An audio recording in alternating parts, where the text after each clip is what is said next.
EU naj bi zaradi napetosti začasno zamrznila izvajanje trgovinskega sporazuma ZDA. Ta predvideva enotne 15-odstotne carine na izvoz v ZDA. Ameriški predsednik je sicer nekaterim svetovnim voditeljem poslal vabilo v tako imenovani odbor za mir, med drugim ga je naslovil celo na Vladimirja Putina. Članarina za stalno mesto v tem odboru pa naj bi države stala kar milijardo dolarjev oziroma več kot 850 milijonov evrov. Ameriški predsednik je vabilo s podobno vsebino poslal številnim voditeljem, okoli 60 držav naj bi prejelo vabilo.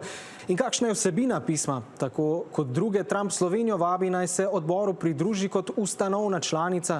Trump je zapisal, da bi rad s članicami zagotovil mir na Bližnjem vzhodu in vzpostavil nov pristop k reševanju globalnih konfliktov. Ta isti Trump je ves čas podpiral Netanjahua in njegova genocidna dejanja.